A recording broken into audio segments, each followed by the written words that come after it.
Hello everyone, I'm with Chef Director of the Rick Stein Group, also TV presenter and author Jack Stein. Hello Jack, how are you? Reza, how are you? I'm Yeah, very not too well. bad. Yeah, Cornwall. It's a sunny day. We've got, we've got a sort of roadmap out, so Yeah. things are starting to look a little bit brighter. Yes, good, because we have been told that you're going to be allowed to open up the outside area in May, and then come June, it'll be sort of all guns blazing with the whole restaurant working. Yeah, I think it's How- April actually for outdoor. Oh, Outdoor is is it April. April? Yeah. So Okay. I mean, we're very fortunate in that regard. Being in Cornwall, most of our restaurants being down here in Cornwall, we've got quite a lot of outside space.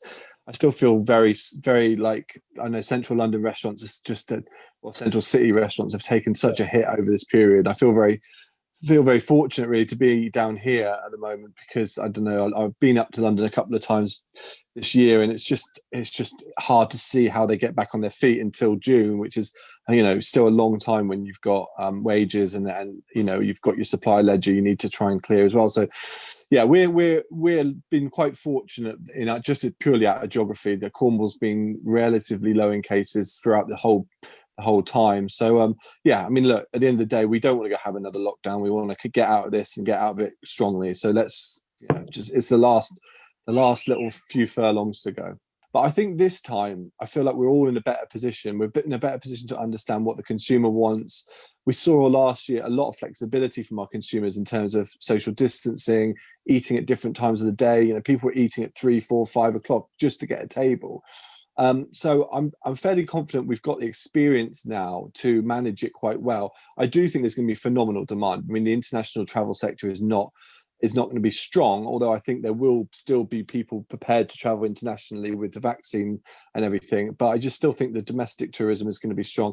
And the Brexit thing is probably a whole other debate, but we're sort of, although I'm definitely not a Brexiteer by any stretch of imagination, we are seeing in supply, especially fish and shellfish, there is a kind of there is extra supply than we'd normally see because the continental markets are a bit affected.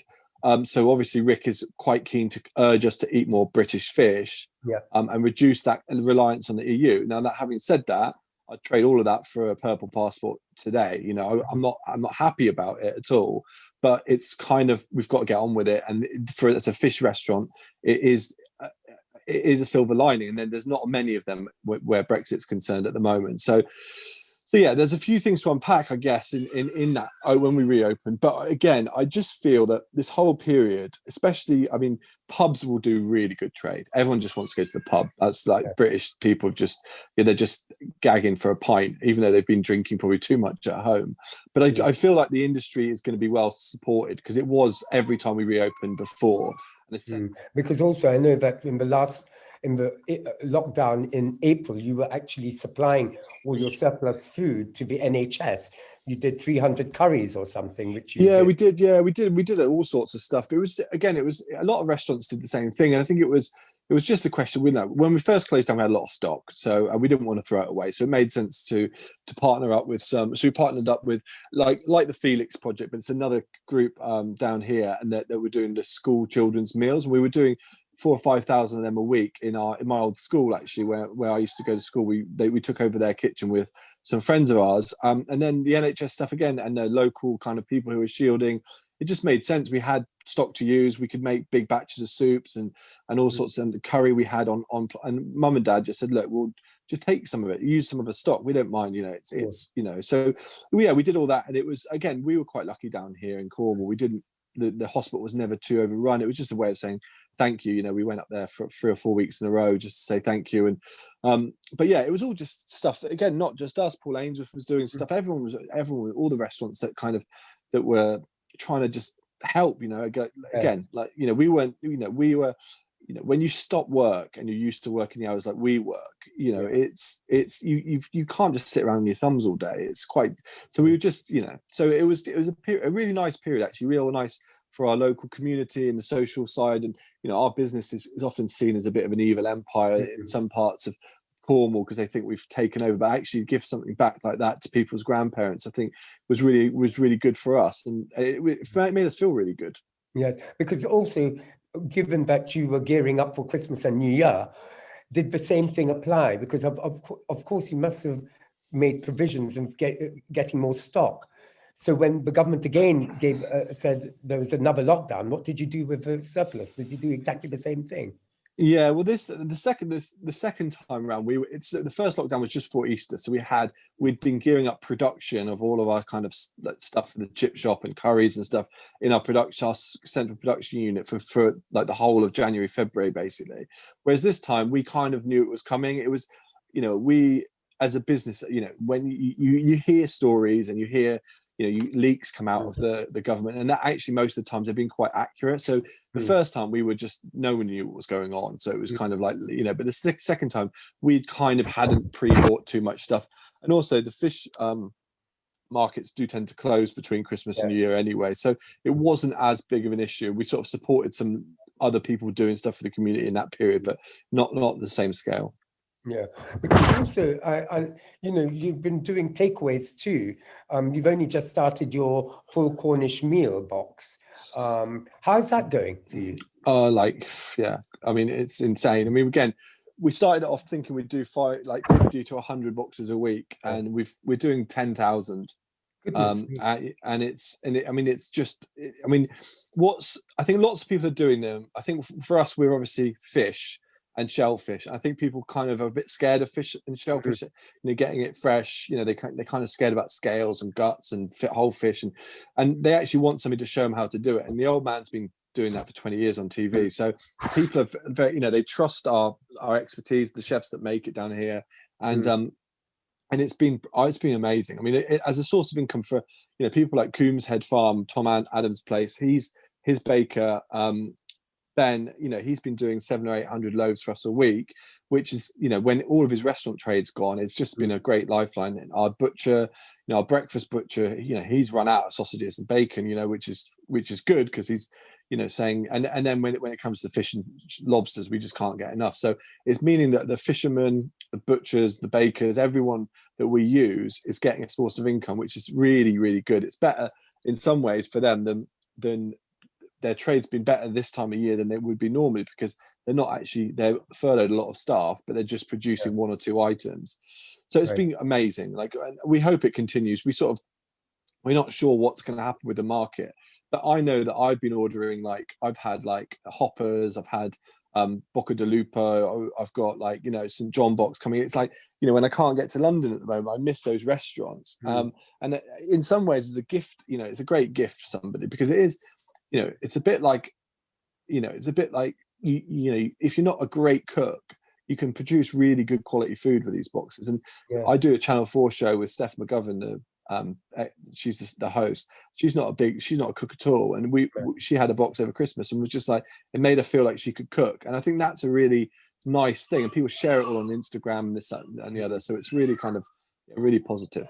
Actually, during these lockdowns, everyone's had time with their family, which has been, for me, great. My two kids, you probably hear them in the background, are 3 and 1, and it's been magical, to spend so much time with them. Especially the first lockdown, it was beautiful weather, but I think people have a lot more time, and when you have that much time, you start to realize that the reason people in really good cuisines of the world, like Indian or French or cuisines that have a really long history, they make all this slow food and Italian food and stuff. It's slow food is done because you've got the time to do it and to enjoy it, and it's actually part of the love of cooking, that you just kind of go, I'm going to make sourdough, it's going to take me 2 or 3 days, to make a starter and to do all this sort of stuff. And people have been doing it because it's relaxing, and you suddenly realize, and I never really thought about it, but you realize that the Italian nonnas, my fiance, her nonna Sicilian, spend all day making tomato sauce, and it's because it's and then you see the tea ceremonies in Japan, and you think they take 3 hours, and it's because they had no other entertainment. So I think that's part of the reason why people have been really turned on to those kind of hands-on food, like making sourdough has been really popular, and obviously baking and this sort of thing. So it's been great, and I hope everyone comes out of it, everyone's coming out of it better educated on Zoom and digital technology. So I hope they also use that time when they might be able to Zoom meeting or work from home to do a bit more cooking. Have you had also, during this lockdown period, have you had time to write a cookery book? Yeah, I'm sort of sketching one at the moment.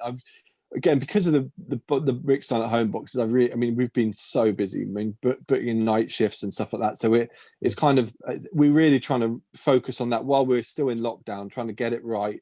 And then, yeah, I've got with my publisher, I'm working on a book idea at the moment, but I just haven't had enough time to do it, to be honest. So it sounds strange, but when the restaurants reopen, I'll probably have more time because I'll be, able to like test recipes at work and stuff. Whereas at the moment, I'm working in a production kitchen where you have to sort of don white jacket and and a hairnet every time you move between locations. So it's not quite as creative as being in the kitchen itself.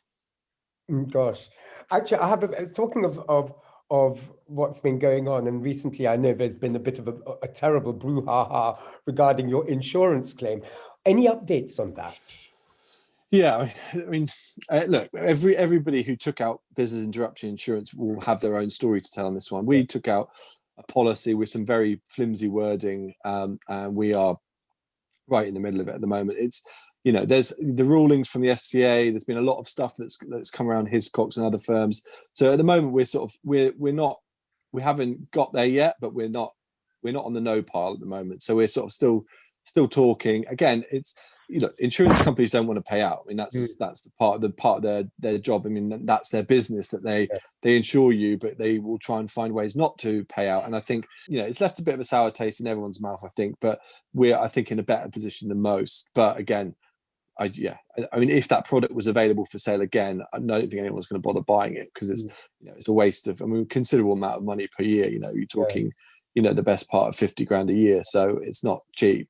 This industry, which it's a 150 billion plus industry, do you believe that it needs to have a minister for hospitality? Yeah, I think that, again, we've been right behind this. Robin Hudson from the Pig Group has been kind of he's been spearheading it. We've been on it from day one. And of course, it makes total sense. And I'm surprised. Let's be honest, in the part like Brexit, I felt that our industry was kind of ignored.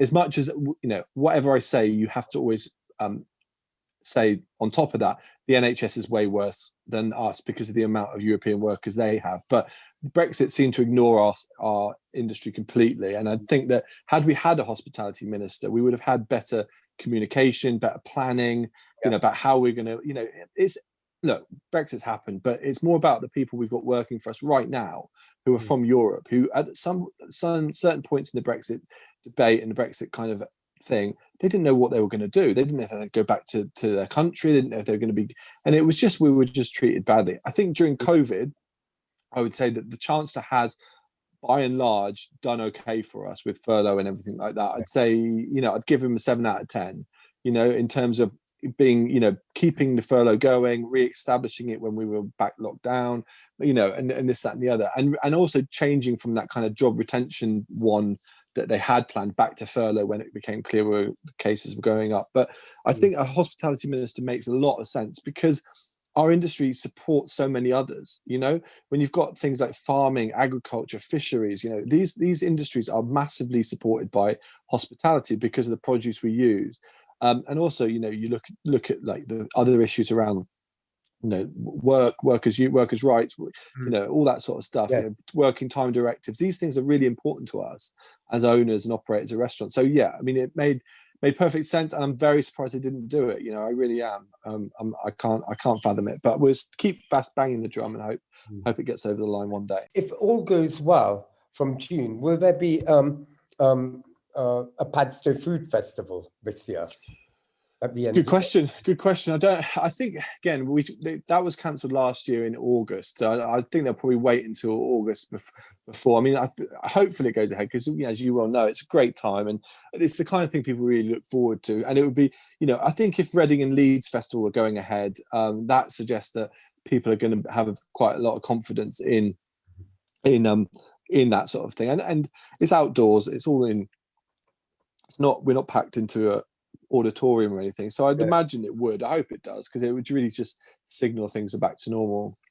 Because I love going there during the winter period. And it's fantastic. We love having you. Such a great atmosphere, and it's wonderful, actually. Well, I look forward to that. If it does happen, it'd be great to do it again. I'll send you an invite the moment we know, Reza.